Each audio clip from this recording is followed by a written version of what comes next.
as New Zealand and Indonesia, South America. So who knows who's listening?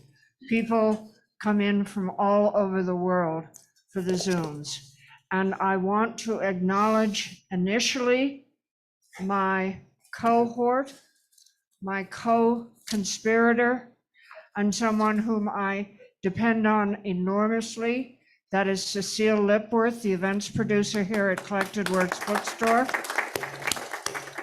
She not only makes these things go smoothly, she keeps the lid on me, and together we set out of dozens, literally dozens of applications a month, the 100 events that are presented here annually at Collected Works. So it's a little bit like the Santa Fe weather. We encourage you to put your name on the mailing list, which is up front. You'll get a weekly notice of what's coming up. And if you don't like what's coming up, wait a week. We've got a couple of other things for you. Cecile produces 100 events a year, and it is mind-boggling to me, and I am deeply grateful to her for it. Collected Works is 45 years old. We are open 9 to 5. We have been existing on shipping and curbside deliveries, which got us through the pandemic, and we are still functioning with both of those as a very important adjunct. So for those of you that live in Santa Fe, if there's a book you want to buy, call the store, go online, order the book. And if you don't want to come down because of parking or rain or heat or snow or time or whatever it is, give us a call. We'll charge the book out for you and run it out to your car. It's the easiest way to shop local. It's the easiest way to keep us in business, and we are grateful for it. Tonight, we are welcoming Justin Nobel. This is going to be the last of our events going into the summer, and we will resume events at the beginning of September. Everyone needs a break. We are doing 9 to 5, 7 days a week. And the reason it's 9 to 5 is that we have 14 phenomenal people working here. They know their books, they know their sections, they know their reading, writing ability. They can recommend authors. You are talking to a real reader when you deal at Collected Works. And 9 to 5, as we all know, is an 8-hour shift. If we went over 9 to 5 and went into the evening hours or opened at 7:30 in the morning, we'd be dealing with a whole other ball game. I like to keep it tight. I like to keep it controlled. Our baristas know their coffee, and the 14 of us make it function. And if you've got 14 phenomenal people, there really isn't a good reason to expand your hours and get people who might not know as much as the ones that are dedicated to here, some of whom have been here for years and years and years. So I want to do a shout out to them, and also, of course, to the audiences and to the purchasers of books. There are 20 independent bookstores in the city of Santa Fe.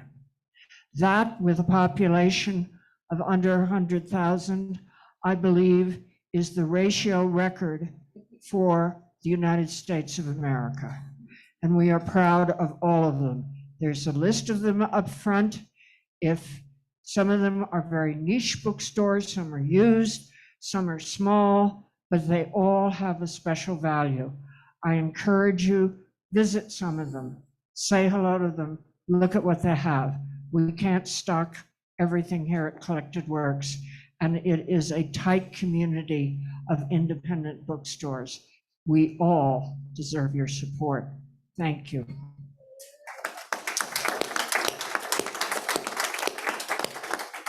Justin is going to be signing after the presentation tonight at the table to my right. And there will be a Q&A following the presentation. One of my colleagues will be coming around with a microphone. Please raise your hand. Please wait for the microphone, because if you just shout out your question, nobody on the Zoom has any idea what you're talking about. And we'd like them to hear all the good questions. Cecile will be bringing them in from those that are tuned in by Zoom. We encourage you to come and talk to the author afterwards, because we believe in the honor system here at Collected Works. And having owned the store for 28 years, I haven't been stung yet. Get your book signed, tell him how wonderful he is, and there are colleagues waiting for you at the front counter. We'd appreciate the payment. Being an independent bookstore, we like to stay open. Tonight, we are joined as presenters with several wonderful organizations in Santa Fe. The New Energy Economy, the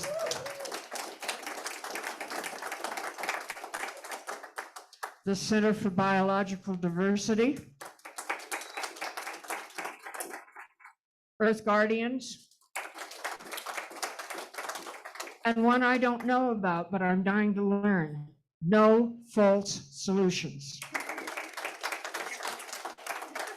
So, and it is my honor, my real honor, to present Marielle Nanasi, the Executive Director and President of New Energy Economy. She is a civil and criminal defense attorney in New Mexico, and she has graciously accepted to be tonight's interlocutor. Ladies and gentlemen, please welcome Marielle and Justin.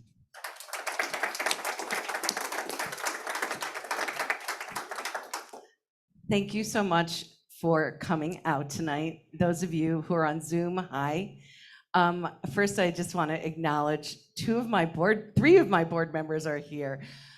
Pascual Hernandez, Miguel Acosta, and Susan Tarman. So thank you so much. Wow, what an honor. I also want to thank my comrades, especially Rebecca Sobel and my husband, Jeffrey Haas.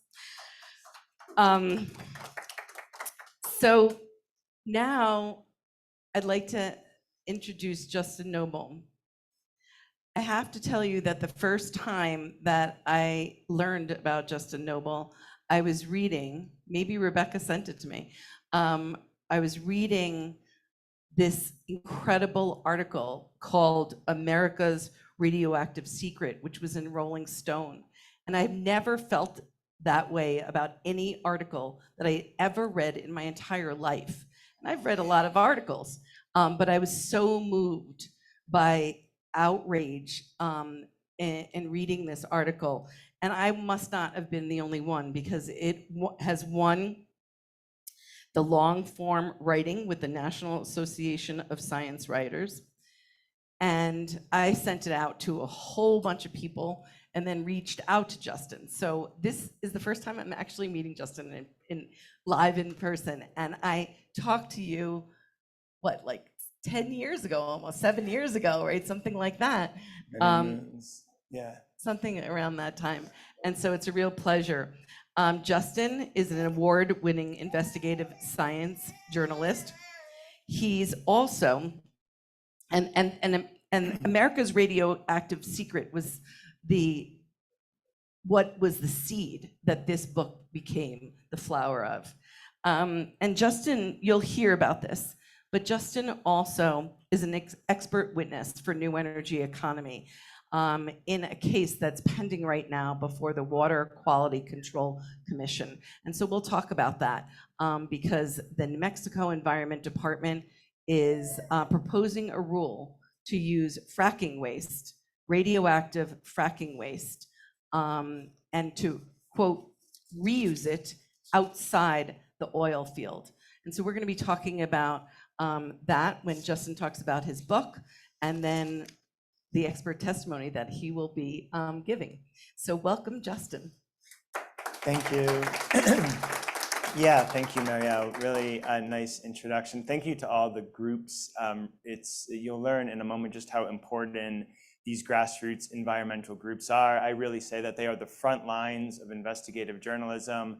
And a huge thank you to the bookstore. It is a really special bookstore. It's known across the country, and it's just exciting to be in a space like this and with a community who cares about literature, about issues. Thank you for coming. Believe it or not, there's several people in the audience who have known me since I was about in 3rd grade. So thank you all. Thank you, Mac and Tony. And one of them is a writer. And I want to start with this idea of writing and of stories, because I think words are very, very important. You know, this is our building block as journalists, words. And I think journalism is a lot closer to poetry. It's a lot closer to fiction, and the styles used by those parts of the craft than we tend to admit. And I think that the industry, the oil and gas industry, is actually very clever and very deceptive in how they use words. Words become really important. And the style in which you tell a story is important too. And I think this topic can seem dry, it can seem really complicated and boring, and all those things cause people to go to sleep, which we don't want to. So I'm going to start with a really, what I think is an exciting passage. Of all the people in the book, there's a lot of characters. This is one of the more dynamic ones. He grew up in rural Ohio and West Virginia. At a very young age, he became a bank robber. He spent time in prison and then got into fracking waste. And now he's one of the best sources. And some of the best sources in the book are workers who realized essentially that they have been duped on this issue. And when that happens, there's this amazing awakening. And sometimes they become very really passionate, I would say, activists. They would never call themselves that, but they have this flip. And so you're going to hear from Jesse Lombardi, and he describes this sort of flip of the switch in his own words, and they're much better than mine. And so, right, there's a lot of different literary techniques in this book. For Jesse's section, it's just Jesse speaking. I, as the science journalist, bow out, and you're just going to hear from Jesse here. I fear nothing as far as recourse. I am not worried about intimidation. It's not even a word that bothers me. I got security like no one's business. I am known around here as a quite intimidating dude who doesn't take any shit. Legally, they can't try anything. I never signed a non-disclosure. And illegally, they are not going to try anything. I will drop them where they stand. In my driveway is a sign that says, if you can see this, you're in range. You come to my house, welcome, and that is the only way you come. This is my sanctuary. My other half says, tell them. Tell the people what they need to know. It's not a money thing. It's not a revenge thing. I'll back it up with science. I'll back it up with examples. I'll back it up with facts. What I got to do is jack the e-brake. Take a look back and figure, what can I do to right some of the wrongs? Help balance the ledger. Because you're going so fast in life, and sometimes you need to take a break. Now I'm sitting on a nice chunk of land, and I'm thinking on my legacy, so to speak, and getting my ducks in order. Everybody does something for some reason. I got 3 kids, and I don't really want to leave my kids and their kids, to lack a better word, a world of shit. And that takes us into Jesse's story. And he goes on to describe a scheme where workers are drawn out of prison and used to work in some of these really concerning radioactive waste facilities. But to get really the impact of that, I have to give you all a little bit of a scientific lesson in this topic. And this is something that becomes very important to the legislation or the proposed rulemaking that Marielle's group is focused on. So we're going to start with this image of an oil and gas wellhead. And there is development not so far away. So I think a lot of people can imagine this. And you imagine often the fuels that come up. People may imagine natural gas, which is still used to cook food in many homes, that little blue flame that we all know. Maybe you imagine gasoline, oil when refined, still runs a lot of cars, and oil itself runs home boilers and things like that. So people can imagine the fuels. People now often may imagine emissions like carbon dioxide and methane and climate change, but really there's a lot more coming to the surface at a wellhead. The industry brings up an incredible amount of waste. And when I say waste, for the most part, I'm referring to naturally occurring things from deep within the earth. It just so happens, though, that oil and gas development concentrates some really concerning contaminants and brings them to the surface. And one of the industry's primary waste streams is something that they refer to as brine. And I think this is where words become really important. Say the word brine and you think maybe of food or the holidays or something. The industry also uses the term produced water to refer to this waste stream. To me, that's just really like a sleepy word. You just blank out because you don't really know what that is. And the industry also will say salt water, sometimes just water. Brine, indeed, can have toxic levels of salt, can be 10 times saltier than the ocean. There also can be elevated levels of heavy metals like lead and arsenic, and there can be elevated levels of radium, which is this really worrisome and interesting radioactive metal. But I just want to give you all an idea of how much, of really the problem the industry is up against. So brine across the U.S. oil and gas industry generates about 3 billion gallons a day. That's 1 trillion gallons a year. If you took that 1 trillion gallons of oil field wastewater, brine, and put it into your standard oil barrel, which is about waist high, and you stack them atop one another, this is a year's worth of oil field brine, the barrels would reach the moon and back almost 28 times. This is an incredible, copious waste stream, and the industry has never had a good idea on what to do with it all. And throughout their history, they've chosen the swiftest, the quickest, and the cheapest means of disposal. So in the early days of the industry, which in the US is 1859, Titusville, Pennsylvania, that's the first commercial well. In the early industry, they just discharged brine to unlined pits, to creeks, to streams, to fields. Now this led to contamination. The salt alone is an issue, and this, I always say, this is really biblical, right? If you salt someone's land, you destroy its ability to produce crops. You make it unproductive. This is actually the worst thing you can do to someone's land. And when oil field brine is discharged or spilled onto land, this is exactly what happens. There's a group featured in the book in North Dakota called the Salted Lands Council, and they work with ranchers and farmers looking after the hundreds of thousands of acres of land in North Dakota that have been made unproductive from oil field brine spills. And this all predates fracking. Coming forward to the present, though, the industry doesn't do that anymore. They don't just discharge to unlined pits. 96% of oil field brine goes to injection wells, and I'm going to discuss those in just a moment.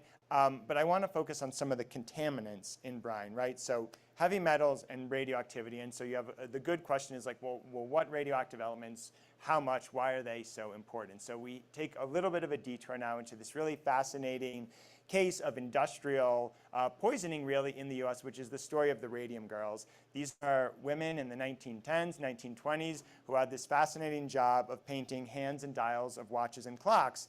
And radiation had just really recently been analyzed and really studied scientifically, and industries were trying to do a bunch of like fun tricks with it, right? How cool to work with radiation in different ways. And one of these tricks was you could put radium in this paint, and the radium would excite zinc and cause the paint to glow. And so the job of these women was to use that paint and dip these little brushes into the paint and then paint the hands and dials of these watches and clocks, and then they dip the brush back into the paint. And this is a community that cares about painting, so probably a lot of painters, you would know if you use this really fine tip brush, the tip can often get dry, right? So you put it in your mouth to keep the tip firm, which is exactly what these women did, and over time ingested significant amounts of radium from the paint. Radium is referred to as a bone seeker by the medical community, and this is because it has a tendency to, once inside the body, accumulate in bones. This has, and I always say, and so I'm looking at the one young one in the room, Carmelo. Carmelo, pay attention, and hopefully it's not just a day, but a week that you learn about the periodic table. Everything goes back to the periodic table. Radium is in the same column as calcium in the periodic table. That just means the outside of calcium looks a bit like the outside of radium and acts like it, chemically speaking.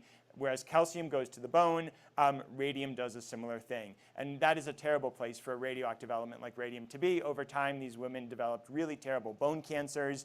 You can look this up. There's frightening photos. There's actually a book and a play on the radium girls now. And we know about them, though, because of a really important scientist, a medical examiner named Dr. Harrison Martland, who did what sounds easy but is actually really difficult. He actually asked scientifically the question of why are these women dying, and then he followed the pathways of science to try and figure it out. Now, the radium industry was adamantly against the idea that their paint were causing these cancers, but Dr. Martland did a couple indisputable things. For one is he was able to do autopsies on the women and actually see that their bones were chock full of radium. Radium being a radioactive element, it does what radioactive elements do, which is every so often blast off a little piece of itself. That's what we call radiation. You don't want to be near it when that happens. And having lost this piece of itself, literally becomes another element. And radium-226, one of the forms of radium, shoots off radiation, an alpha particle, and becomes a form of radon. Now, radon is a gas. It acts very differently than radium, which is a metal inside the body.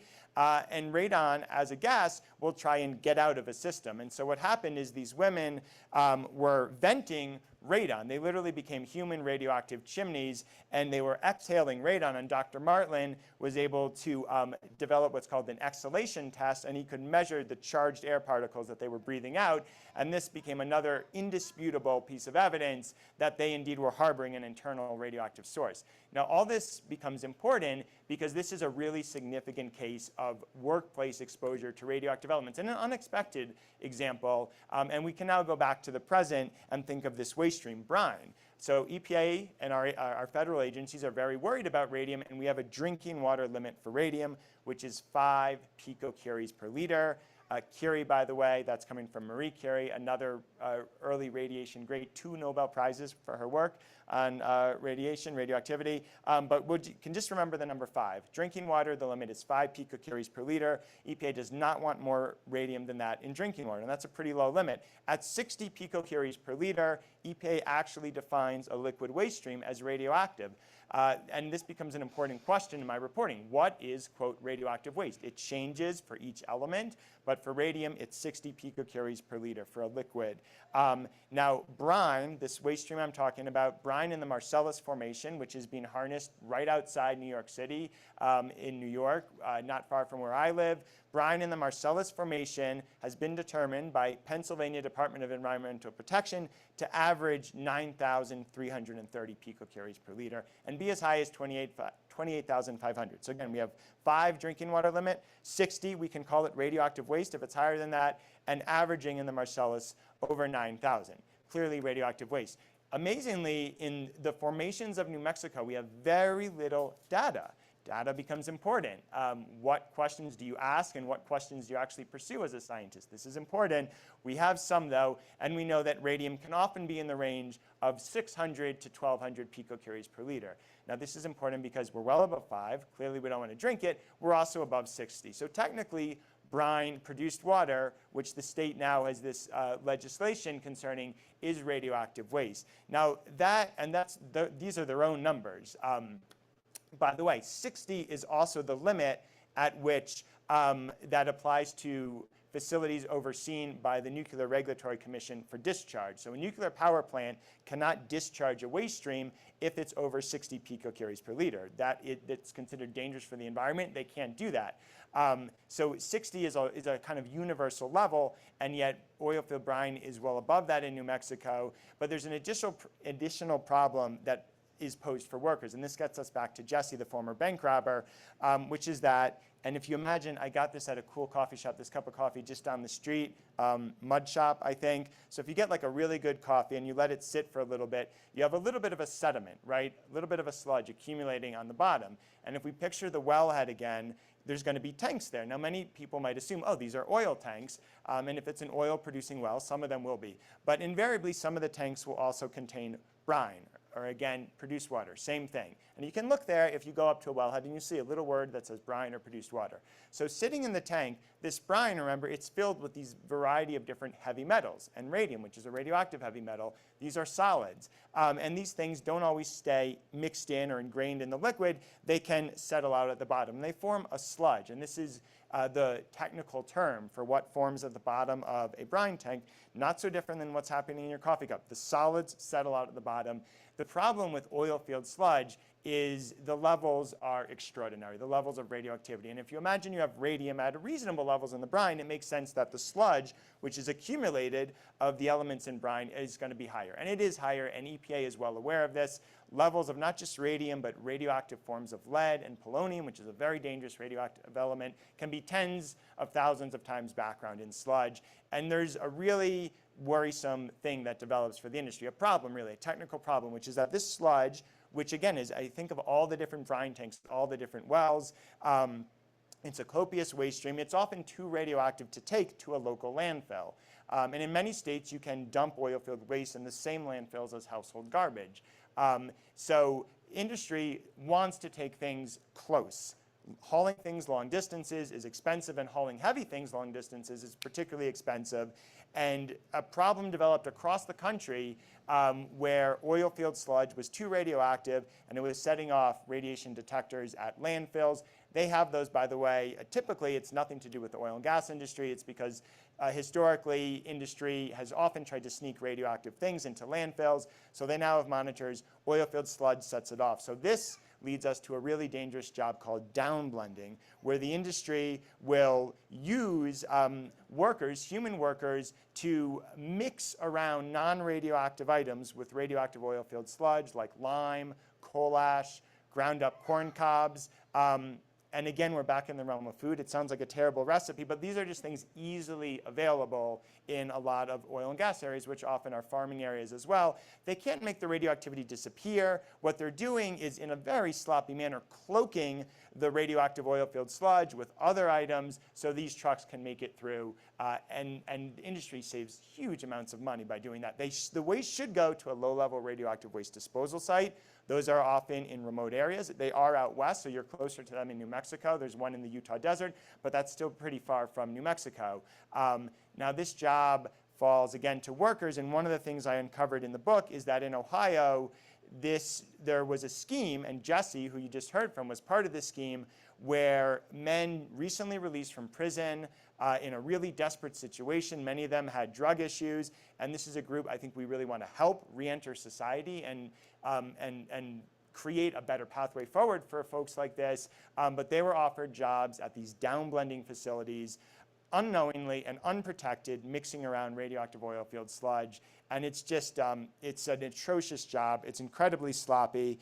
And I'm going to read a passage from one of those, because as kind of tragic as that job is, it's still, some of the people worked in it are really fun people. And you're going to hear from a guy named Bill Torbett, who I feel like would get along well in Santa Fe, because he's a cool dude, and he did other stuff and just kind of fell into this job. And I think that's a big revelation for a lot of people. You have this idea of the oil field worker as like the Marlboro man, you know, at the wellhead, glamorous, and this mystique of it. There's a lot of really crappy jobs that have nothing to do with that. And these all aren't like career oil field worker people. They maybe worked in farming or worked in another industry, worked in mechanics, and then fell into this. But I'm just going to let Bill say it in his own words. And we'll just hear a little bit of what it was like to work at a downblending facility. And then we're going to tend back to your issue, Marielle, which is another type of facility. So, okay, here we go. Do you want some of my water? Oh, no, I'm good. I just, perfect. In November 2021, Bill Torbett began working at an Ohio oil field waste treatment center located in an old steel mill on the Ohio River. It was in the town of Martins Ferry and run by a company called Austin Master Services. Inside is a big warehouse, like space and drivers who haul fracking waste across the Marcellus. that's the formation in Pennsylvania and West Virginia, tell me when they had really nasty loads, things like filter socks or particularly radioactive sludge, they take it here. I learn Austin Master is authorized by the state of Ohio to receive 120 million pounds of radioactive oil field waste a year. In a different world, one might expect a ship-shaped place operated by an appropriately trained and protected crew of workers. And now we go to Bill's description of what the place is like. He said, that place was a hoot. I was working 3 to 11 p.m., so halfway through my shift, boom, it was on. 7 o'clock, the night shift guys would come on, and one guy sold reefer. And the first thing we would do is we'd sit there and open up the door and smoke a big joint. Then we hang out and we smoke a couple more. When I got the night shift, I seen the bigger picture. It seemed like virtually every single operator, every guy I met was in some sort of rehab. I'm from the 70s. I'm just a pothead.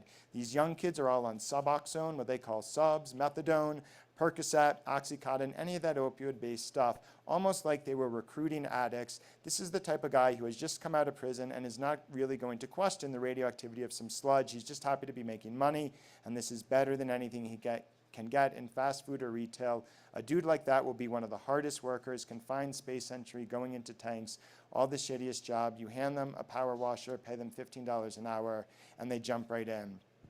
Now, there's a lot in that passage, but the big takeaway for me is we go back to the cost analysis. This waste is considered non-hazardous because of an interesting exemption we'll discuss later, I'm sure. And they can do this, and it is a lot cheaper for them, and they have done this. And the problem with the proposed rules is that it enables situations like this to develop.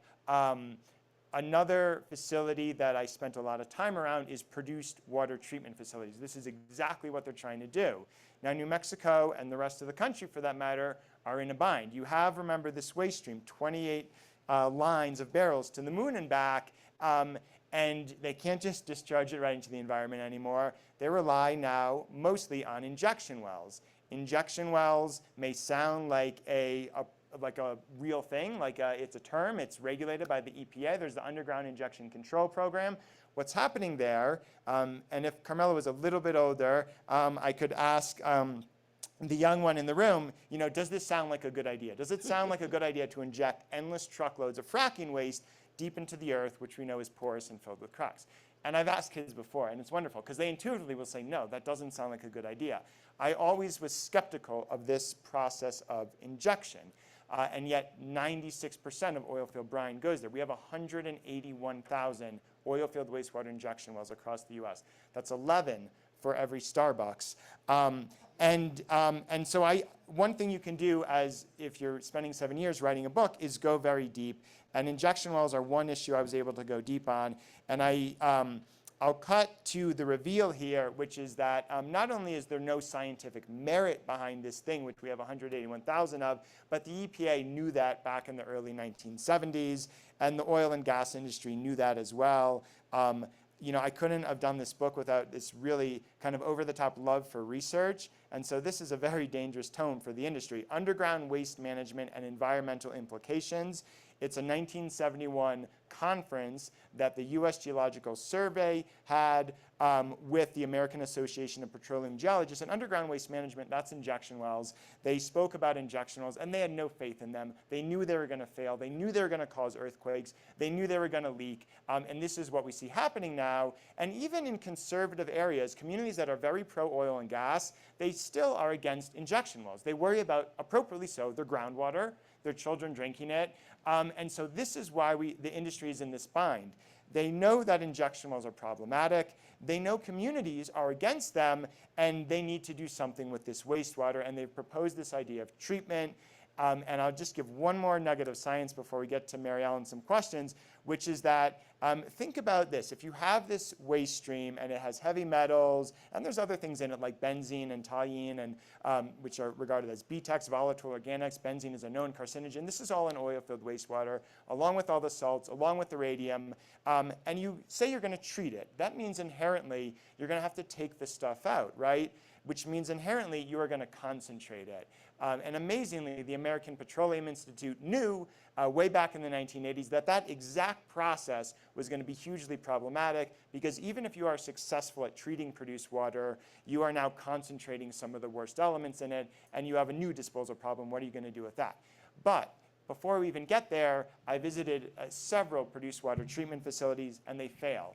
Geotechnically, it is a very difficult thing to treat this complex waste stream, which often is mixed with flowback, which is a different waste stream. It contains some of the fracking chemicals brought back to the surface. We don't even know what they are. All that is mixed together, and the salts alone make it very hard to work with. So I visited produced water treatment facilities, just what they're proposing in New Mexico, that have been put forward by multinational, very savvy corporations, cost $250 million to build, and they still fail. So this is why I'm really engaged on this. It's very worrisome what the state has proposed. I get the bind they're in. I get that they have a problem with the wastewater, but by enabling really what is like yahoos, and this is not to discredit, there's a beautiful American entrepreneurial spirit that I think enables a lot of amazing things to happen in this country.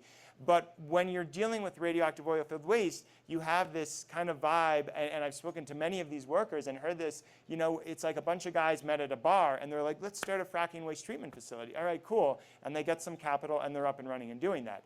And then a year later, 2 years later, it's, you know, a version of a radiological disaster. It's So- abandoned. Well, yeah. And in one instance in the book, it had literally become, it became a high school party spot. So kids were actually, and this almost seems too surreal, but this really happened. They were partying and hanging out in this abandoned facility that was splattered with radioactive oil-filled waste. So it's, you know, that is the type of thing that you're led to, a variety of different failures. But yeah, that's a lot of science. So maybe open it up now to Marielle, and I would love to also hear questions from people in the audience, any type of question, critical or just, yeah, any pathway you feel to go down. So. Well, I want to first say that, is this on, or did I didn't turn it on? Are you hearing me? Yeah. Okay, you're hearing me. So in New Mexico, no? Hello? Hello? Sorry, hold on 1 second. Cecile's going to make magic happen. Tell me what I'm doing wrong. It's weirdly silent. Hello? Hello? No, Hello? that's weird. Let me give you a handheld mic. Okay. I'll come back to get you. Okay. Sorry about that, you all. Sorry.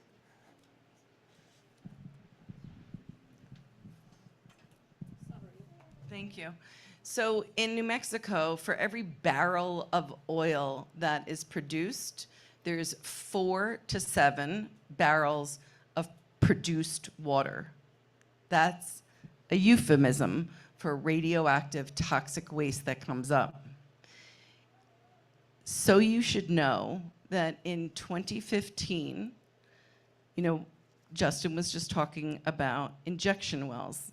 In 2015, before the fracking boom, before President Obama allowed for fracking oil to be exported, there were 0 earthquakes in New Mexico per year. In 2022, there were 2,400 earthquakes that happened in New Mexico.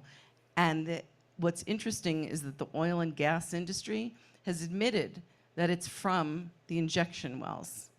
And so the question that I have for Justin is, and he's already alluded to this, is with the prodigious amount of toxic waste that is coming up from oil and gas, we know that industry has already admitted, this is from industry, that if we can't find a, quote, solution for all the fracking waste, we might have to slow fracking.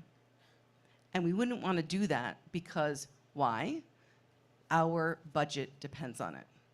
So what the oil and gas industry has done is, after they gave all their campaign contributions to Michelle Lujan Grisham, our governor, they went back and knocked on the door and said, hey, remember those political investments we made?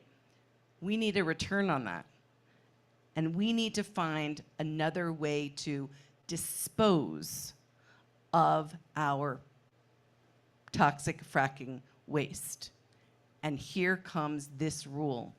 And this rule is the reuse rule. It breaks my heart, but I'm just going to tell you that the New Mexico Environment Department has proposed this rule.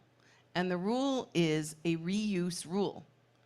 Ultimately, the goal is to treat it, just like Justin said, which is what I want him to talk about in a second, to treat it.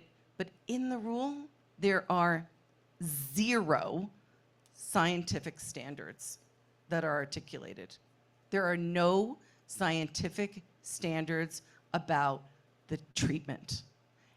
And it just says that you can then use the treated produced water. In this rule, it says this: use the treated produced water in an industrial or, quote, demonstration, unquote, project.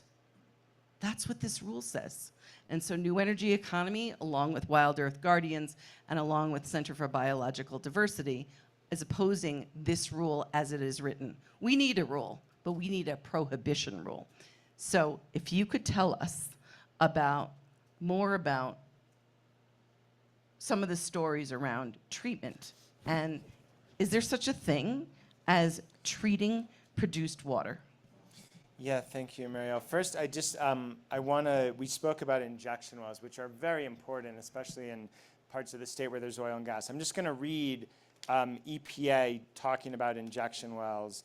In October 1970, David Dominic, commissioner of the Federal Water Quality Administration, which in 2 months would become part of the brand new EPA, warned that injection was a short-term fix to be used with caution and, quote, only until better methods of disposal are developed. When EPA laid out its proposed policy on injection wells in 1974, they echoed these concerns, stating in an internal statement that EPA's policy considers waste disposal by deep well injection to be a temporary means of disposal. Should a more environmentally acceptable means of disposal become available, change to such technology would be required. And then we have a quote from this brilliant conference from an assistant administrator at EPA saying deep well injection is a technology of avoiding problems, not solving them in any real sense. We really do not know what happens to the waste down there. We just hope.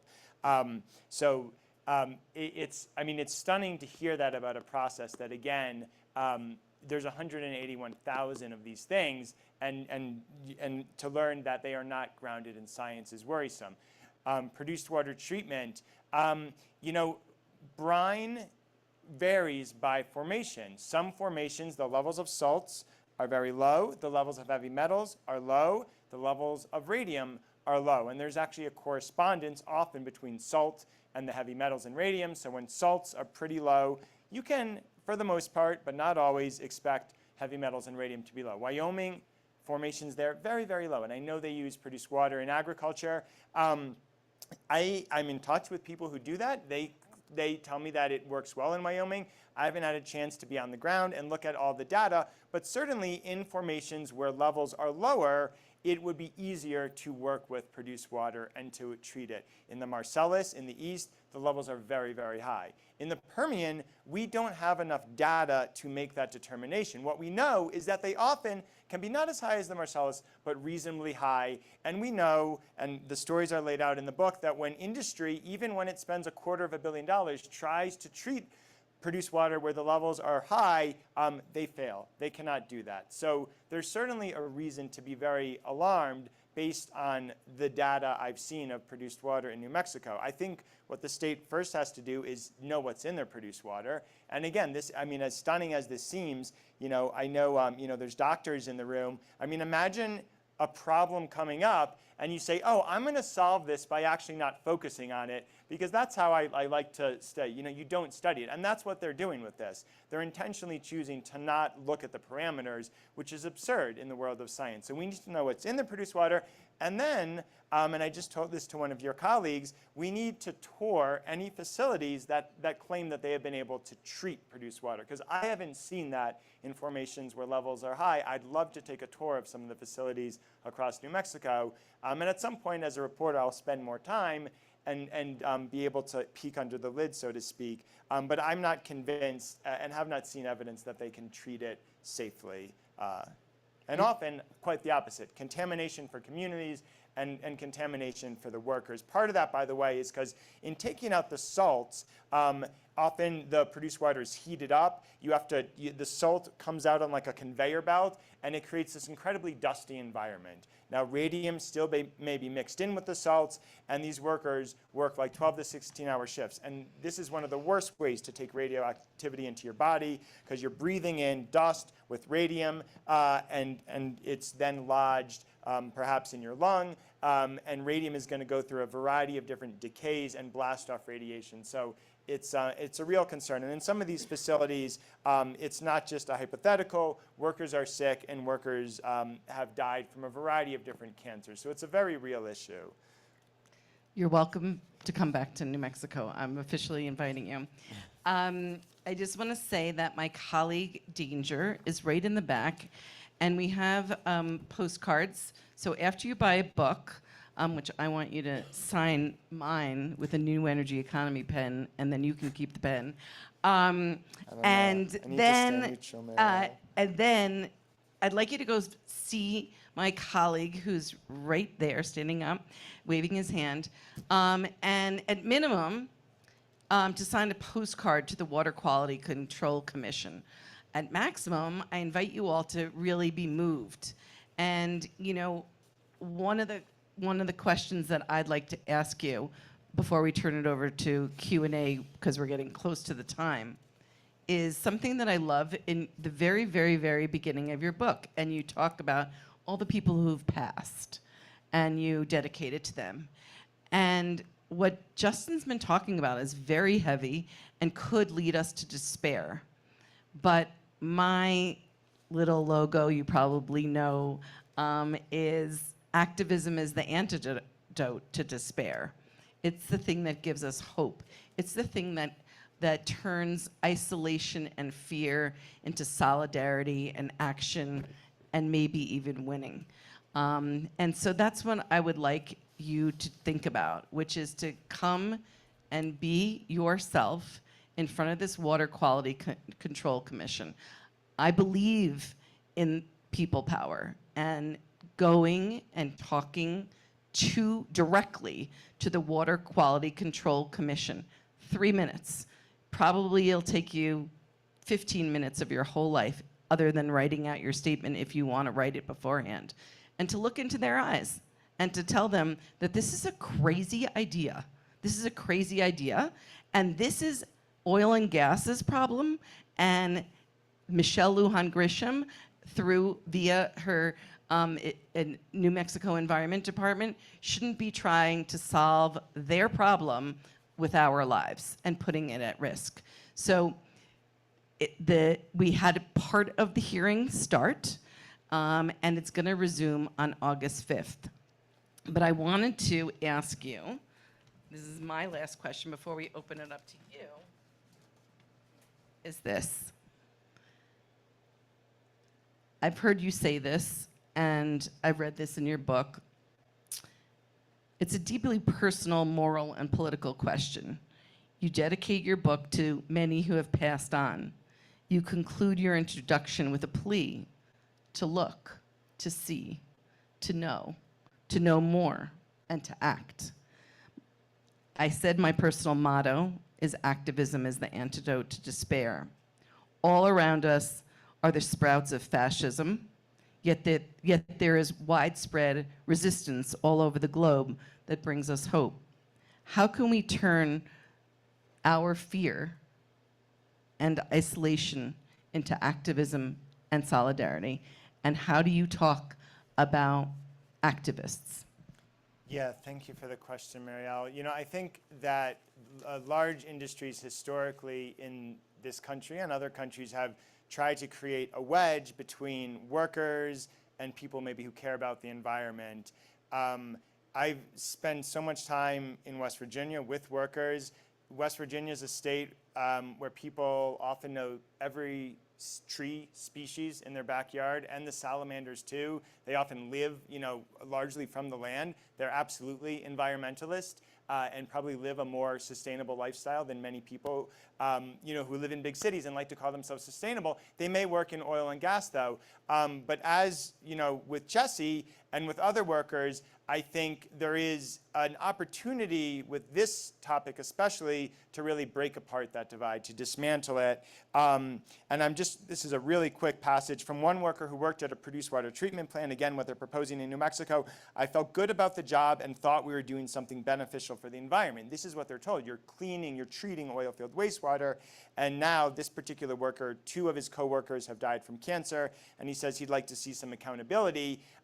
He came with me to the Pennsylvania State House and spoke in the rotunda on this issue. So I have seen that when workers understand that they are actually the first line of collateral damage, they are often not very happy with that, and they become activists, really. There's something else important that happens, which is there's kind of a pathway of courage that occurs, and this is why I think what you're saying, every little comment, every time you raise your voice to call out an issue, it does matter. For one, it lays the groundwork for people like me, because you've created a little data point, and across oil and gas country, people are observing with their eyes, with their ears, with their phones, and even it takes a physical toll with their own bodies and their psyches taking in these harms, but this creates an important record, and there's something that happens which is very important, which is that say you're in a very conservative oil and gas community, there's no environmental group, there's no Marielle,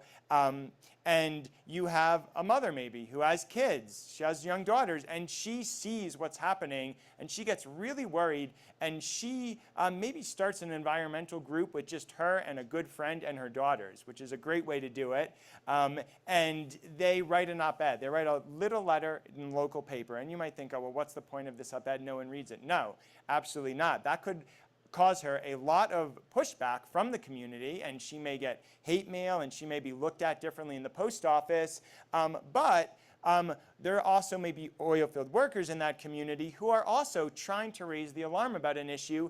They think something's wrong. They don't necessarily know what it is. They try and tell the regulatory agencies themselves. They're not being listened to.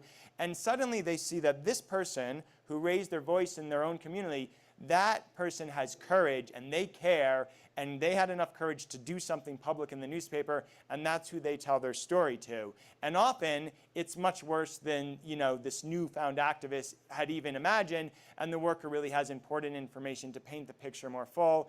And that exact pathway, going from an activist or someone in the community becoming an activist, writing something, getting a lot of criticism, but also getting the attention of whistleblowing workers, eventually that person will be led to me. And that might take years for some of these relationships to develop, but eventually the story gets told in a broader level. It never would have happened, though, without the first person. So it really does matter, writing letters to the editor, writing comments for these rulemakings. Like you alluded to, there still is a democracy, and so use it and raise your voice in many different ways. And this topic is also there's so much opportunity for medical, for public health research, for environmental science. There's really important projects waiting to happen, and I think for people coming up into those fields, there's a lot to examine, and a lot of interesting opportunity for research and also education. So we're gonna. Hello. So we're gonna open it up to you, and you can ask any questions. There's already a person in the back with her hand up. I just want you to know that across the board, there have been doctors who've given public comment. There've been indigenous activists. There's been students. There's been teachers. So you are well equipped. Let me just tell you. Please ask your question. So I live in Cochise Lake, and Mike, my partner, has 2 grandchildren, and I wondered if it would be safe for them to swim in the reservoir, Cochise Lake. Can you hold it close to your mouth? Thank you. So I called, or I emailed DEP for all the data of the runoff from Los Alamos labs into the Rio Grande, and they sent it to me. But I have no clue how to interpret any of it, and I have not been able to find anybody who will do that. Also, I've spoken with members of the Pueblo, and they say there's chromium in the water. All this water is pumped out into the city of Santa Fe. What is the name of that area where it comes out? That piping area that we hiked on. Anyway, there are a whole bunch of pumps that pump it out, and there's a tube that comes to Santa Fe, and that's Santa Fe's water. It also comes down the Rio Grande to Cochise Lake, and it turns out the Cochise Pueblo sits on the largest aquifer in New Mexico and maybe in the entire region. So, and this chromium that the Pueblo says is in the water, I don't know, how it's Right. related to radium. But my question is, how do we get this data interpreted, and how do we work on this along with the fracking, which Yeah. is terrible? No, thank you. Really good question, and something I know important in New Mexico, which has a history of a variety of different nuclear research, uranium mines. So it's a thing on the top of people's mind. I mean, first of all, send it to Marielle. I certainly am in touch with people who could look at that data and help you analyze it. And drinking water is important. And I'll just quickly say the two things we do the most as humans: drink water and breathe air, in terms of bringing outside elements into our body. So drinking water, what's in the water is very important, and what's in the air is really important. So yeah, I think it's appropriate, if you have a concern for contamination, you do want to look at the drinking water. It's not, it's not something frivolous. So thank you for the good question. Hi. I'm John McPhee. My family is the Eddies of Eddy County, and I already testified before the, I guess it's called the Water Hearing Board or something of that nature. I told them that, we're going to double down on this. This is simply not acceptable. Eddy County is already being ravaged to the point it's hard for me to even go there. Just the day before yesterday, we have the other issue of methane, that 60% of the wells are in violation of methane releases. And we talk about drought, and we have no concept. As I explained to people, one time I had a training down in Carlsbad. It was snowing here. I said, are we having a training? They're like, there's nothing here. And I drove 200 miles on ice, got to the first flaring well in Artesia, and there was nothing, just absolutely dry. And then conversely, I had another training in Farmington, same thing. 2 feet of snow here, called them, they said, no, there's no problem. There was even 2 feet of snow in Cuba, came over the top of the hill, absolutely nothing. So that's in addition to this, new one. This is fairly new to me, although I have been doing, and one thing, clarify for me, Justin, you talk about 181,000 wells. My understanding is that we're in the neighborhood of something like 12,000 different chemicals that are potentially in that water. 12,000 is my understanding. And then in Eddy County, what people don't realize, and if you guys want to read a book about my family coming down there, Pat Garrett, who killed Billy the Kid, who was my great-grandfather's business partner, convinced him to start doing irrigated water off the Pecos.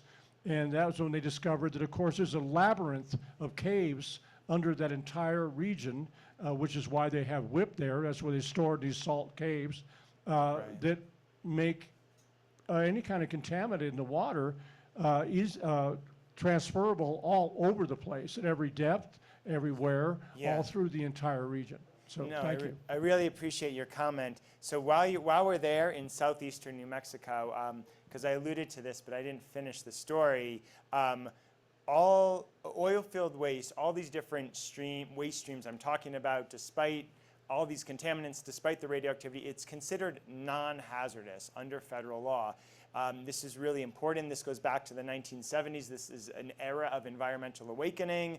We have some of our greatest legislation, environmental legislation, the Clean Water Act, the Clean Air Act, and legislation called the Resource Conservation and Recovery Act was intended to deal with the solid waste problem facing the country. And a big question was, what is hazardous waste? What is non-hazardous? We have to define this.